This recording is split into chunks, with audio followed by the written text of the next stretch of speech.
Are you struggling with landings? So is everyone else out there. Today on Free Pilot Training, I'm going to show you 10 tips that are going to improve your landings. The first tip I have for you today is super simple, but it's also really important if you want to improve your landings. Oddly enough, the most common problem I see with newer students learning how to land is not the landing itself, it's failure to descend. I don't know how many times I've sat in the right seat with a student and we reach the base turn and we haven't started our descent. Then the rest of the time they're struggling to lose altitude, slow down, lower the flaps, make radio calls, and trim the airplane. They're doing all this and trying to focus on making a good landing. Most of the time when this happens, this causes them to cross the threshold way too fast. And then that induces a lot of other problems.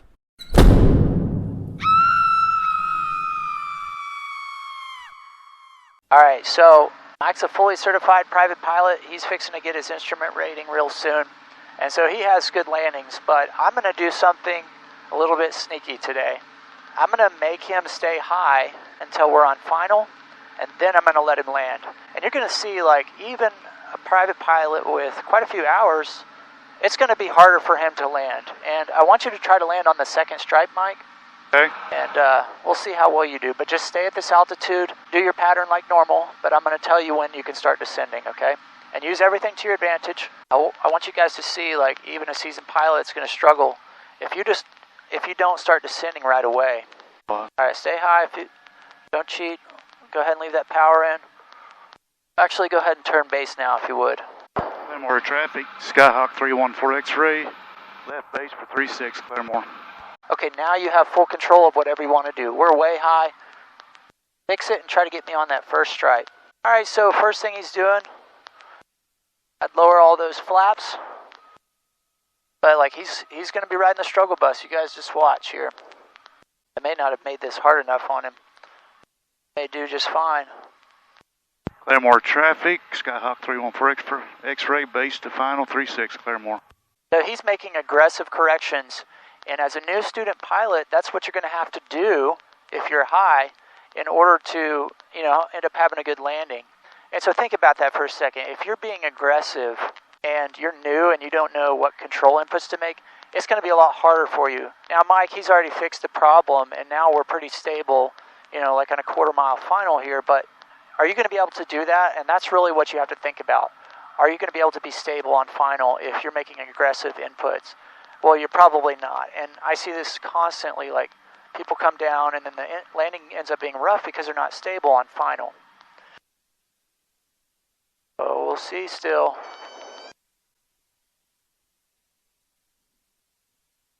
Not too bad. Even after all that, Mike still had a good landing, but maybe yours haven't been so hot. Yes, you had a bad landing, but the root cause was because you didn't have a stable approach. You were literally fighting the airplane all the way down final. So the way you fix this is to start your descent at a certain spot in the pattern, and this is going to build up your muscle memory. In the military, they actually have a name for this spot.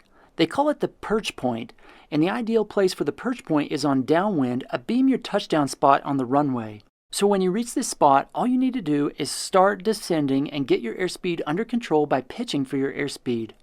Now I know at towered airfields, it's not always going to be possible to do this because the tower could extend your downwind. In that case, I would just wait to start the descent until they give you a base turn, because every mile that you drive out from the runway is another mile that you have to go back to the runway. And this will help you out. If you aren't making a normal pattern, or if you're making a straight-in landing, another good spot to start your descent is 3 miles from the runway. This would mimic a normal pattern because you typically turn base about a mile from the perch point. Then you turn final about a mile from there. And that puts us about a mile from the runway for a total of 3 miles. So I don't care what anyone says, you can make all your approaches exactly the same if you start your descent 3 miles from your landing point. And this is the first tip that's going to tremendously help you to make better landings. Now maybe you already knew this, but the problem is once you get into the airplane and you get busy, you forget, just like everyone else out there who's learning how to fly. This is where my second tip comes into play. Get in the chair. Start chair flying your before landing checklist in your free time on the ground to build your muscle memory. If you're trying to remember to do these things based purely on your memory, you're going to forget something every single time. By chair flying and practicing what you're going to do at each spot in the pattern, you'll do what you need to do purely by instinct, and you won't even have to think about doing it. It's just going to be a natural reflex. For my friends out there who drive a car with a manual transmission, do you think about what to do with the clutch? No, it's a natural movement, and you do it purely from muscle memory. There are a few different ways you can chair fly through those procedures. I've actually got a video that explains 3 different methods in quite a bit of detail. But one of those ways is to simply memorize the checklist steps in a specific order. For some reason, checklist steps aren't always written in the order that you need to perform them in the airplane. Notice here, on this checklist for a Cessna 172H, it says flaps as required. Now there are going to be times when we land with different flap configurations, so we might not even use the flaps. And there might also be a time when we want to lower all the flaps at the same time. One reason for this is if we're high and we need to increase our descent rate. But as a general rule, I try to lower my flaps at the same spot in the pattern every time, because this contributes to a stabilized approach. So that's how I like to chair fly through my approach. Here's another look at how I chair fly through my before landing checklist. Okay, so I'm entering downwind, so we'll go ahead and run a before landing checklist. Seatbelts on, fuel selector valve on both, mixture best power, throttle set, landing and taxi lights on. We'll get the rest to beam the numbers. That's my perch point. Okay, I'm going to beam my touchdown point, so I'm at the perch point. Let's continue the checklist. Let's go ahead and pull the power back to 15 to 1700 RPM. Then we'll go ahead and get the carb heat on. We're in the wide arc, first notch of flaps. 1, 2, 3. All right, now I'm pitching for 10 knots above my landing speed, so I'm pitching for 70 knots. All right, let's continue the descent. The next thing we'll be looking for is the runway 45 degrees off the back of our wing. Let's go ahead and say we're there, and then we'll turn base. All right, we're turning base. Go ahead and lower the second notch of flaps. 1, 2, 3. Claremore traffic, Skyhawk 3148 X-ray, left base 36, Claremore. Now I'm pitching for 70 knots, still pitching for 70. The next thing we're going to be doing here is turning final. And the main thing I'm thinking about here is, do I have overshooting or undershooting winds? In other words, a crosswind. So let's say I have a left to right crosswind, and that's going to make me overshoot final. So I want to turn a little bit early. So we'll turn a little bit early. We're still pitching for 70. I roll out on final, and then I go ahead and lower the rest of my flaps. 1, 2, 3. Claremore traffic, Skyhawk 3148 X-ray, final 36, Claremore. Now I'm focused on airspeed, aim point, and center line. And we'll focus on that until we hit the threshold. Chair flying is by far one of the best things you can do to help improve your landings. By chair flying, that's going to free up some brain bites so you can focus on flying the airplane when you're actually out flying. Now you've at least started to make a stable approach, and now you can focus on flying a stable airplane, because lowering the flaps and making radio calls is going to come completely natural as you practice those, and eventually those will become muscle memory as well. The triple threat final. This next tip is going to keep you stable all the way until you cross the threshold. When you're flying down final, you should be focusing on 3 things: aim point, airspeed, and center line. That's it. Keep your aim point frozen on your reference point. As I've mentioned in past videos, I like to pick a reference point on my windshield about a fist length above the dash on training aircraft. The reference point will be a little bit lower if you're using less flaps. Typically I'll use the top of the dash if I'm landing with flaps up. And I want to put that reference point right on my aim point. The aim point is a spot I pick on the runway that's 200 to 300 feet in front of where I intend to touch down. And by keeping this reference point on my aim point, this is going to allow me to fly all the way down final at a constant angle.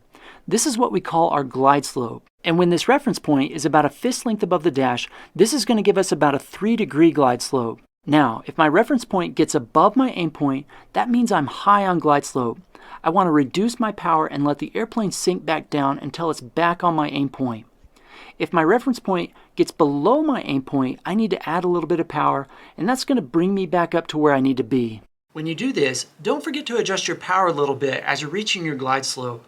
And this is going to keep you from blasting through that glide slope to the other side. Claremore traffic, Skyhawk 3148 X-ray, left base 36, Claremore. Full flaps. We have overshooting wind, so it's going to cause us to overshoot. I'm high, I'm fast. Okay, so aim point is my first concern. We want to keep our reference point frozen on our aim point. I've got a video specifically on how to use an aim point, so be sure to check that out if you haven't already, but that is my first concern.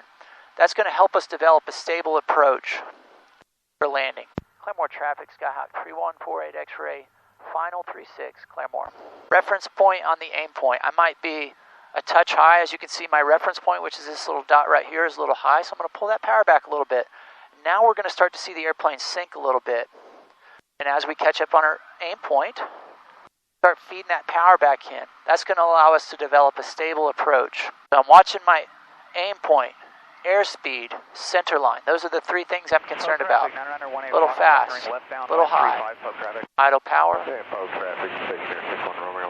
Bunch of deer laying down there. We have a little bit of wind shear right there, so that's why we like sink really quickly. So we almost need to feed in a touch of power right there, and then go idle power.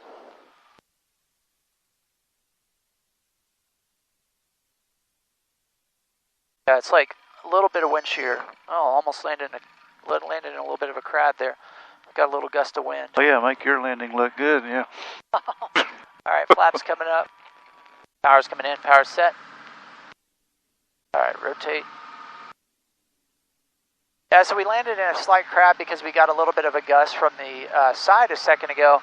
But as you can see, like, it wasn't a super aggressive crab, and I did put in a little bit of rudder to correct there at the very, very end, so it wasn't too egregious, but if you land too much in a crab, that can be pretty scary. Next, I want you to focus on your airspeed and center line. If you cross the threshold too fast, the airplane's going to want to float, and you could be tempted to force the airplane down onto the runway. And if you're too slow, you could develop a high sink rate, which could result in a hard or plopped-in landing. We'll discuss that more here in just a second, but for now let's discuss center line. How do I know if I'm on center line or not? Take a look at these three runways. The best way to tell you're on center line or not is to look at the whole entire runway. If you're on center line, the two sides will appear to be the same size and angle. Notice that the left side of this runway appears to be longer than the right side, and it seems to have more of an angle to it.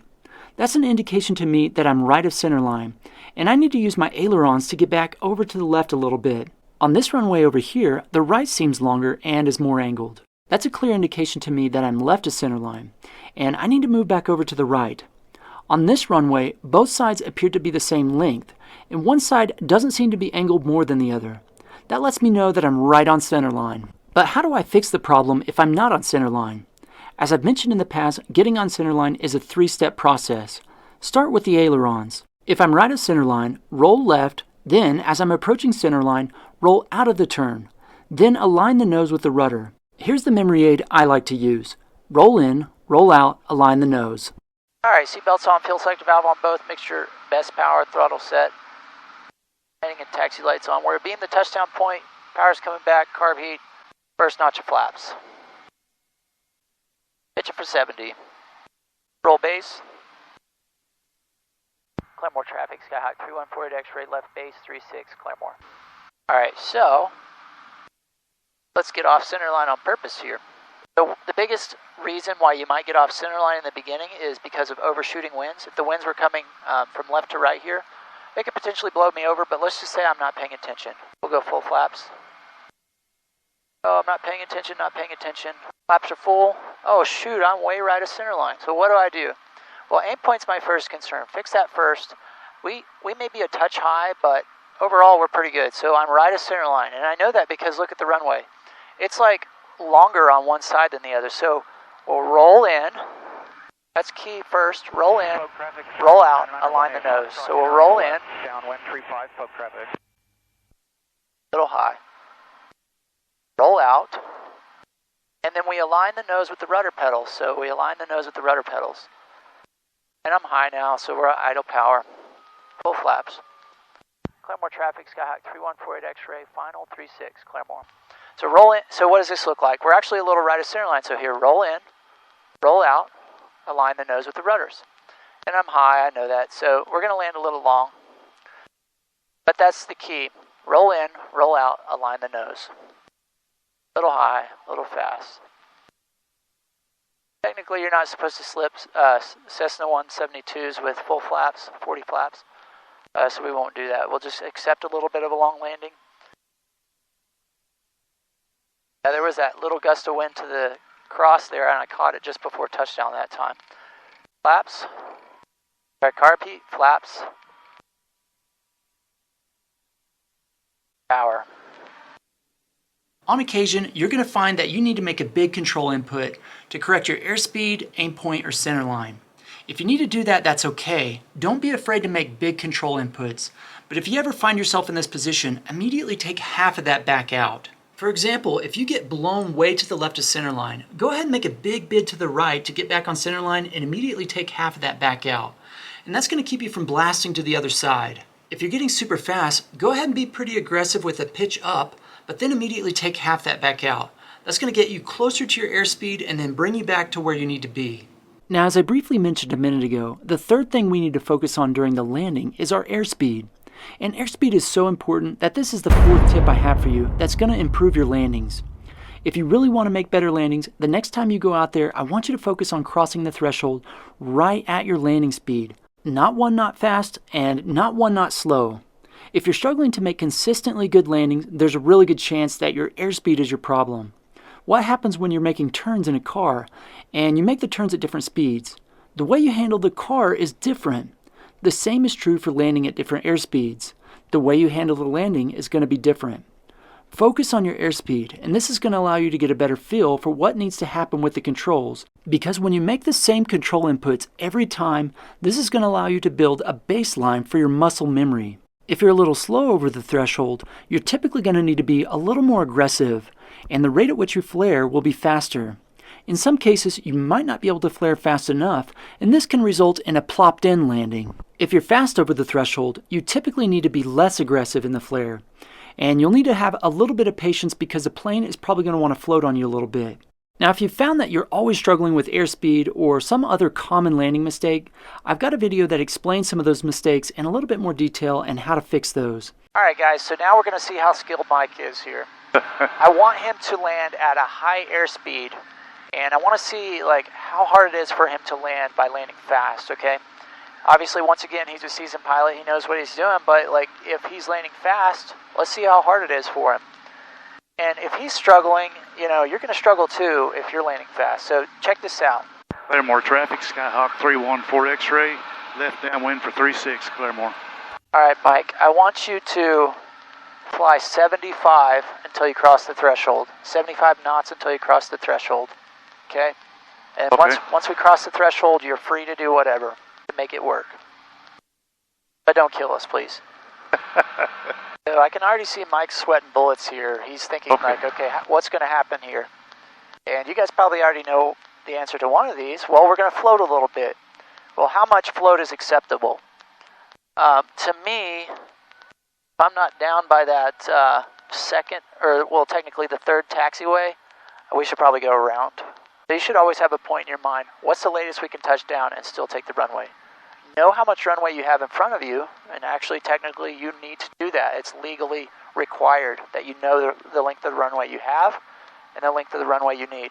All right, Mike, so... Claremore traffic, Skyhawk 314 X-ray, left base for 36, Claremore.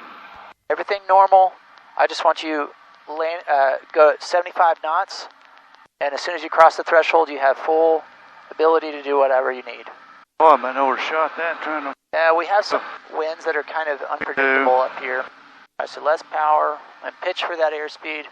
Intentionally going to land fast. It's going to be... See, he's already struggling just getting stable on final by trying to pitch for a faster airspeed, because what's happening is, well, the airplane's wanting to climb, right? So it makes it more difficult to get stable by doing that. Idle power. So he's struggling already just getting stable on final by carrying too much airspeed. And so that's going to happen to you as well. Your wings are going to be creating more lift.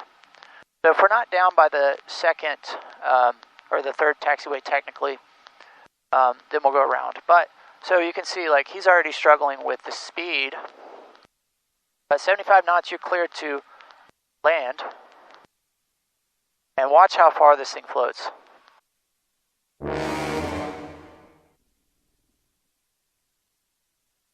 Yeah, that makes it tough when you're coming in that... Yeah, when you're coming in that fast, you can go ahead and continue the touch and go procedures. Claremore traffic, Skyhawk 314 X-ray, left downwind for 36, Claremore. So Mike's actually a really skilled private pilot, and That's the worst landing I've seen him make in a really, really long time. Like probably in the beginning stages of student pilot stuff. But as you can see, by carrying a little bit of additional airspeed, that made him a lot less stable on final, and so that caused a lot of problems. And the problems just compounded and compounded and compounded, and ultimately it led to a poor landing. There were some things that needed to happen in the end. We went from being fast to the airspeed bleeding off really quickly, and so honestly what happened is he didn't flare quick enough. And you have to swap controls really fast when the airspeed's bleeding off faster, so that makes things hard.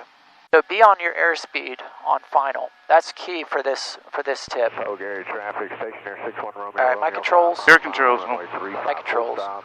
With all this in mind, just use a little bit of common sense. If you're too fast or you're too slow, you might just want to go around.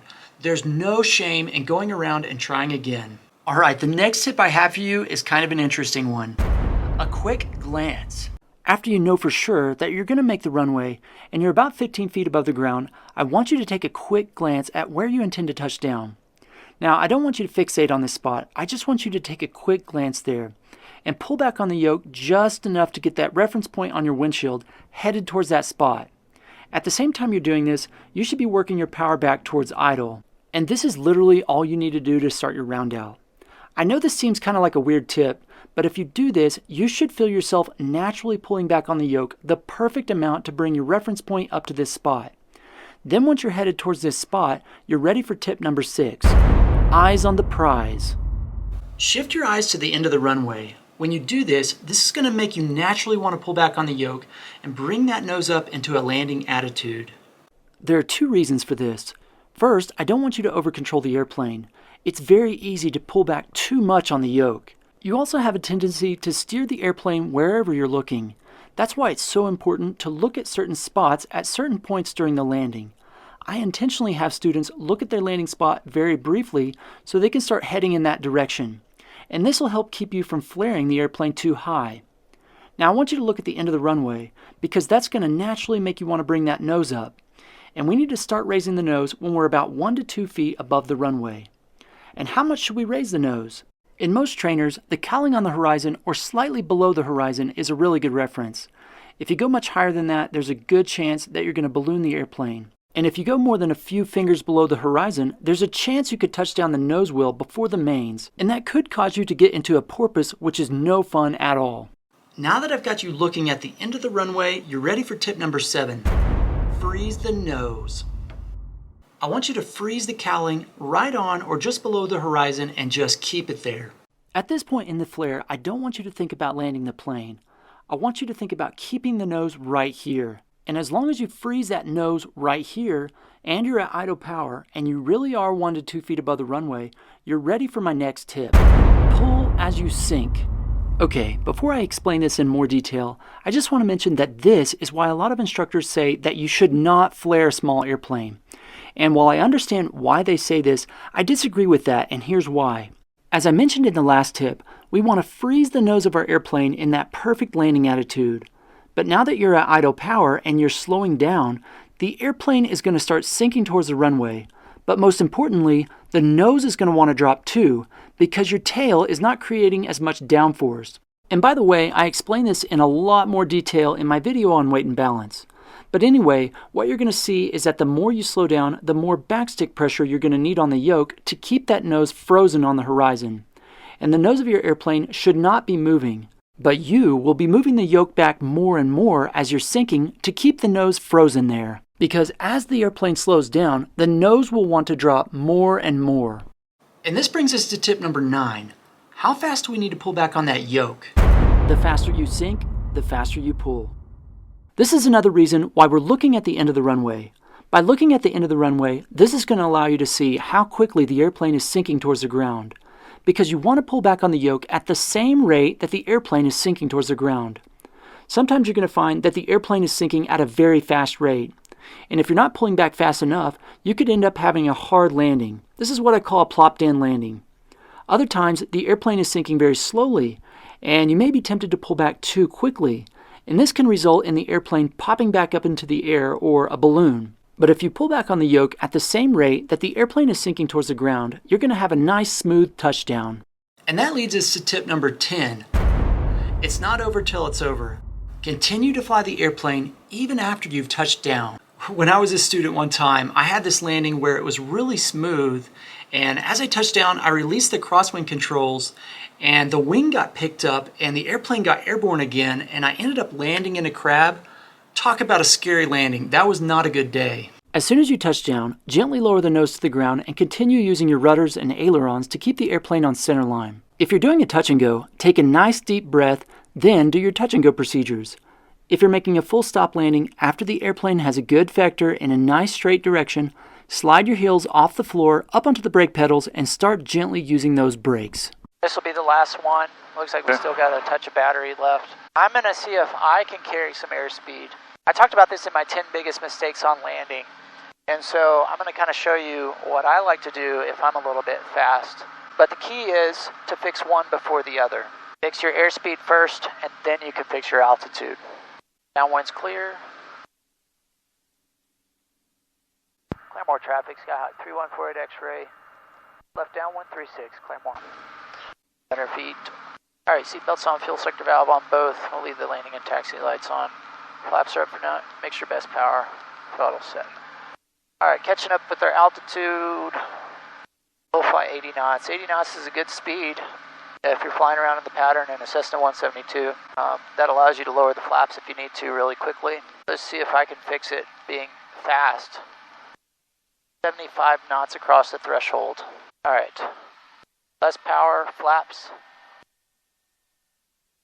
Repeat. Somewhere right in there. 1, 2, 3.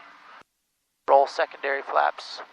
I've actually got a lot of comments saying that you shouldn't roll flaps in a turn, and I actually disagree with that, and I'd like to make a video in the future on why that is. So if you haven't subscribed already, be sure to do that, because I'd like to make that video eventually, and I think it'll be a valuable lesson for everybody. All right, we are full flaps, rolling final, and you kind of have, like, we're carrying airspeed, so like you kind of have to go way nose low to like really be aggressive with that airspeed and get us down, because number one thing is this thing wants to climb. So with faster airspeed, you need to be more aggressive with your nose. And really, your aim point's actually lower. I'm sorry, your reference point is going to be lower than your reference point. So we're flying, actually, I'm going to fly 80 knots and see what happens. Claremore traffic, Skyhawk 3148 X-ray, final 36, Claremore, full stop. I'm going to fly fast on purpose. There, we took away some airspeed for that little bit of wind shear. Flying 80 on purpose, flying 80 on purpose. There's a threshold, idle power. And now I basically just kind of have to accept that I'm floating. Accept that I'm floating and just make gentle corrections. We got that little balloon again. And you can see, like, as the airspeed deteriorated, it was kind of a quick, it happened really quickly. And so I had to be really aggressive at the end, because airspeed, I personally believe that airspeed deteriorates exponentially whenever it starts deteriorating. So you have to be very gentle on the controls at first, but then you have to swap them exponentially. All right, and we are done. So Mike, now that we're safely on the ground, how important would you say it is to land at a constant airspeed? Well, it's real important, because you've got a lot you're trying to do to correct for being high, being fast, and I just hope I don't plan on putting myself in that condition. Yeah, and I don't think I've ever seen you do that, but thanks to my son-in-law putting me in that condition to make me look bad. That's what son-in-laws are for, I think. If you use these 10 tips on your next flight lesson, I guarantee you that you're going to see a huge improvement on your landings. I hope you enjoyed today's video. If you did, it really helps me out if you smash that like button. Once you hit that, be sure to check out this video right here covering up Mike's head. If you want to dive into more detail on when to flare the airplane. If you've already watched that, you might enjoy this video covering up my head on the 5 biggest landing mistakes and how to fix them. I'll see you over there. See ya. Folks, you're not going to believe this. I just bought a free pilot training. I'm going to keep on watching.